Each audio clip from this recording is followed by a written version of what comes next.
जय हिंद फ्रेंड्स। तो हम पढ़े थे धीर सिंह धावे की शैक्षिक परिदृष्टि बुक और धीर सिंह धावे की शैक्षिक परिदृष्टि बुक में आज हम आरटी 2011 को पढ़ने वाले। आरटी 2009 हमने कंप्लीट कर लिया, अब आरटी 2011 को पढ़ेंगे। ठीक है, तो आज के सेशन में हम आरटी 2011 के नियमों को पढ़ने वाले। ठीक है, शुरू करते हैं आज का सेशन। ठीक उसी तरीके से जैसा कि अपन जनरली करते हैं, किसी मोटिवेशनल कोट फिर विचार है किसी सीख के साथ, है ना।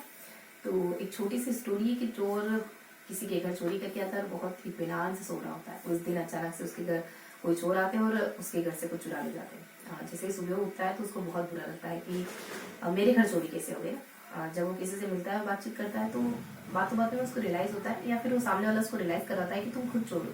जब तुम्हारे घर चोरी तो तुमको इतना बुरा क्यों लग रहा है। तो वो कहता है कि मेरे घर पे चोरी करने का किसी को हक नहीं है। चाहे मैं चोरी करता हूँ, लेकिन कैसे मजा लूँ इस चोरी कि वो मेरे घर चोरी करके चला गया। तो ये छोटी सी स्टोरी बस इतना बताना चाह रही थी मैं आपको कि हर व्यक्ति को, देखो, ऑनेस्टी हर व्यक्ति को पसंद होती है ना, चाहे वो खुद चोर भी क्यों ना, चोर ही क्यों ना हो। तो जीवन में लॉयल ऑनेस्ट रहिए, है ना। क्योंकि आप अगर ये वैल्यू सीख गए ना, ये वर्च्यू सीख गए ना, तो आप हर जगह इसको अप्लाई करेंगे, चाहे पढ़ाई में हो, चाहे रिलेशनशिप में हो, रिश्ते में हो, है ना, कहीं पर भी। तो हर जगह अपने आप को ढाकिए मत, है ना। कोई स्पेस तो ऐसा रखिए जहां आप खुल के रहते हो, है ना। क्योंकि देखो, ये जीवन जीने का सबसे बेहतर रास्ता होता है। अगर आप कुछ छुपाएंगे या फिर कुछ हम बहुत ज्यादा क्लियर नहीं करते, तो हम कैसे पता करेंगे कि इससे जो रिजल्ट मिलेगा वो सही होगा या गलत। आप कुछ भी कर लो, एक्सेप्ट ट्रुथ, कुछ भी कर लो, तो आपको यही लगेगा कि मेरे को ये करना था, मुझे ये करना था, क्योंकि उसका कोई बेस नहीं है ना। लेकिन अगर आपने ट्रुथ का रास्ता चुना, तो जो भी रिजल्ट होगा आप कंटेंट रहेंगे, आप संतुष्ट रहेंगे कि चाहे रिजल्ट कुछ भी हो, लेकिन मैंने वो किया जो ठीक था, है ना। अब रिजल्ट से इतना अटैचमेंट नहीं रहेगा आपको। शायद मैं समझा पा रही हूँ जो मैं समझाना चाह रही हूँ, है कि अगर आप या फिर अप जाने की कोशिश करेंगे या डाउन जाने की कोशिश करेंगे, तो आपको हमेशा ये असंतोष का भाव लगा रहेगा कि मैं ये कह देता और ज्यादा बेहतर होता, या फिर ये नहीं कहता तो ज्यादा बेहतर होता। इससे बेहतर ये है कि आप वही गए जो है ना, क्योंकि उसका रिजल्ट जो भी होगा आप संतुष्ट रहेंगे। ठीक है, और संतुष्टि सबसे चरम सुख है। हम क्यों कर रहे हैं इतना जद्दोजहद, इतनी मशक्कत क्यों कर रहे हैं? मतलब आप स्टूडेंट और भी जीवन में जितने भी फील्ड में जो भी व्यक्ति काम कर रहे हैं, मेहनत कर रहे हैं, क्यों कर रहे हैं? कि हम कुछ अचीव कर ले। अचीव करेंगे तो क्या होगा? फैमिली को अच्छा लगेगा। फैमिली को अच्छा लगेगा तो उससे क्या होना है? आपको संतुष्टि मिलेगी। कुल मिला के इस जीवन का मूल क्या है? देखो, वेदों में भी कहते हैं कि मूल क्या है? परमानंद। मूल क्या है? हम क्यों काम करते हैं? हम क्यों करते हैं? क्यों हम यहाँ जीवन भर उठ रहे हैं? मतलब रोज उठते हैं, रोज चलते हैं, रोज भागते हैं, रोज दौड़ते हैं, रोज गिरते हैं, रोज संभलते हैं ताकि कुछ अचीव कर ले। क्यों करना है अचीव? क्या होगा अचीव करने से, है ना? क्यों इस अचीव करने की भीड़, इस अचीव करने की रेस में लगे हुए? ताकि सुख मिल सके, है ना। ठीक है, तो बस ये है कि जहां भी हो, एक सेकंड के लिए,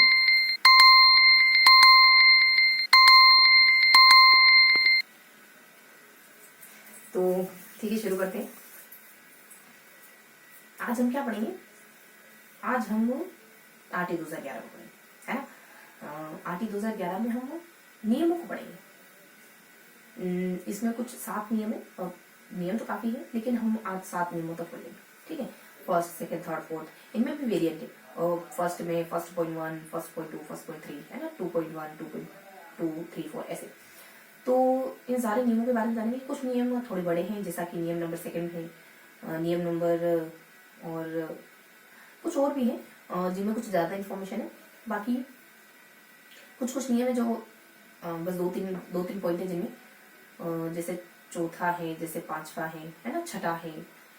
तो अब इनको थोड़ा सा वन बाय वन देखते हैं, है ना। जैसे नियम नंबर फर्स्ट एक सामान्य परिचय की बात करता है, इसका नाम क्या है, कब से लागू होगा, वगैरह वगैरह। नियम नंबर सेकेंड में बहुत सी परिभाषाएं हैं, है ना। बालक किसको कहोगे, राज्य सरकार किसको कहोगे, प्राथमिक विद्यालय किसको कहोगे, आप जिला किसको कहोगे, जिलाधीश किसको कहोगे, जिला किसको कहोगे, और एक कार्यकारिणी किसको कहोगे, आंगनबाड़ी किसको कहोगे आप, ये सारी बातें।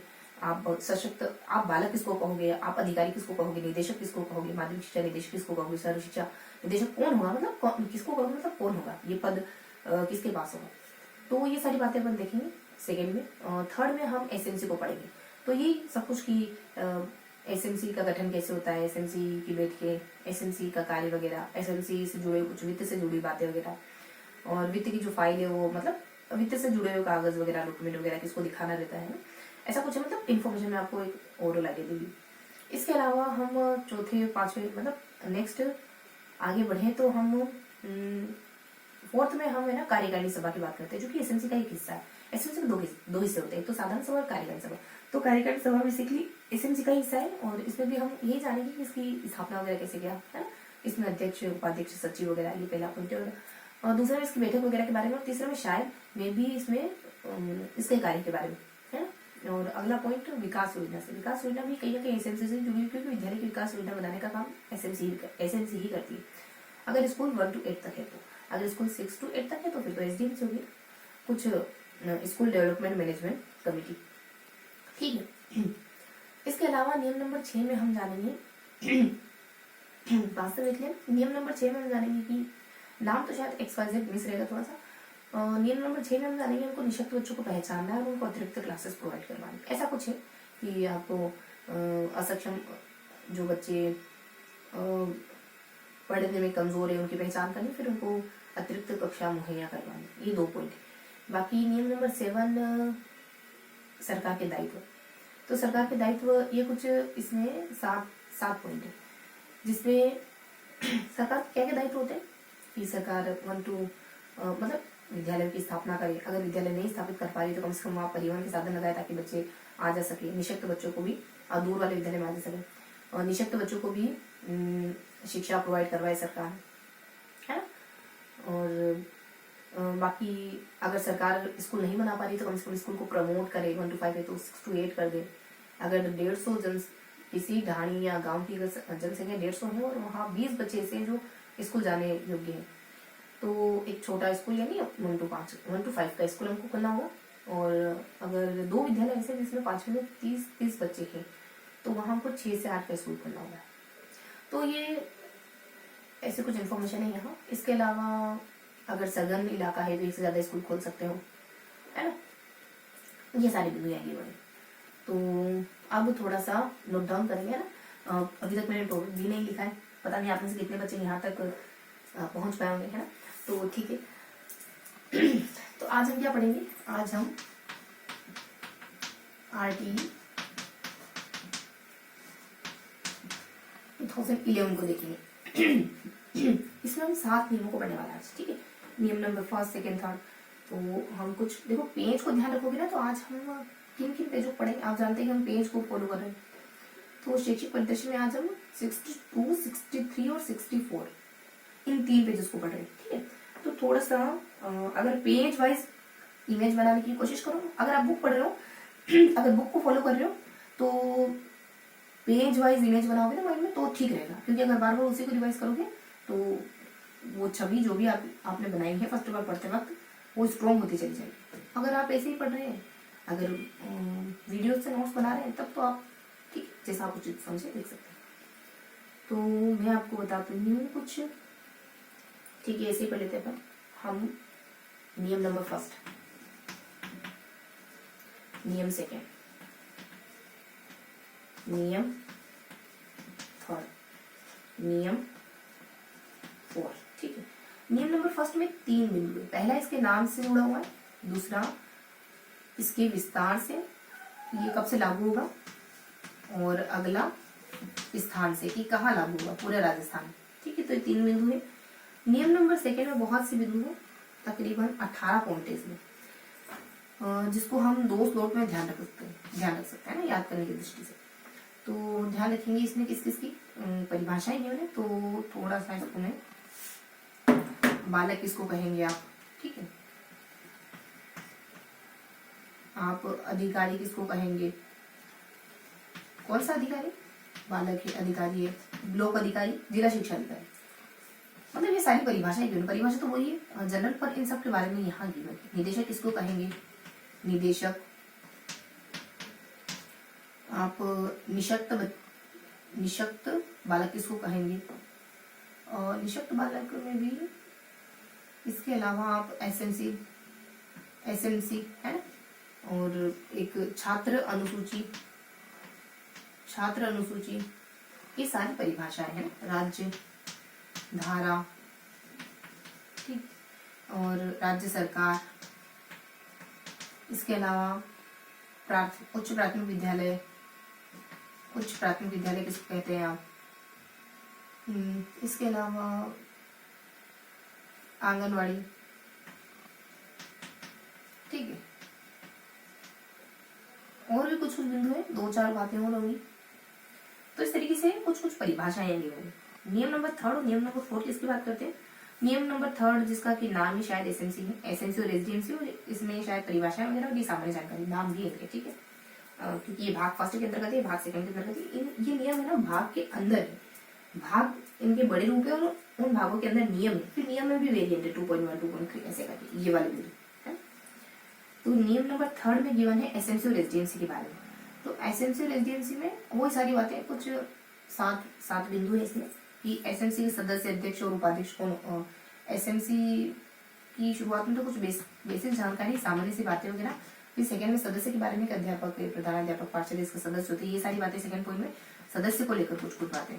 फिर इसकी बैठक वगैरह को लेकर के, स्थापना को लेकर के शायद, लेकिन हाँ बैठक को लेकर के एक बिंदु है, एक इसके कार्यों को लेकर, और कुछ वित्त को लेकर 2 बिंदु है, 2 पॉइंट्स है। लास्ट वाले दोनों पॉइंट्स वित्त से जुड़े हुए। एक यूं है कि वित्त से जुड़ा हुआ पॉइंट है, पैसे कहाँ आते हैं, कहाँ जाते हैं, कैसे क्या मैनेज करते हैं, है ना, कितना खर्च करना है, कितना खर्च कर दिया है, कैसे मेंटेन करना है, समय। बाकी वित्त में सेकंड बिंदु है कि जो भी आपने खर्च करा, जितना भी खर्च करा, वो आपको जिला शिक्षा एक ब्लॉक शिक्षा अधिकारी ब्लॉक शिक्षा अधिकारी को दिखाना होगा। क्योंकि देखो एसएमसी स्कूल लेवल पे, ब्लॉक पे ब्लॉक शिक्षा, जिला उपखंड अधिकारी, ब्लॉक शिक्षा अधिकारी। जिले पे भी एक समिति होती है जिसके लिए जिला शिक्षा अधिकारी जिम्मेवार होता है, ठीक। बाकी नियम नंबर 4 में बात की गई है कार्यकारिणी समिति। तो इसकी सामान्य सी बातें हैं, 3-4 बिंदु इसमें। फिर सेकंड में कुछ बैठक वगैरह है, और फिर लास्ट में कुछ कार्य वगैरह की बने। तो ये कुछ क्रमशः 1 to 4 नियमों में ये सारी बातें की बने। अब हम थोड़ा सा नेक्स्ट पॉइंट को जाएंगे। मैंने आपको थोड़ा सा इंट्रोडक्शन दिया, ठीक है। तो ये तो 4 नियम है। इनके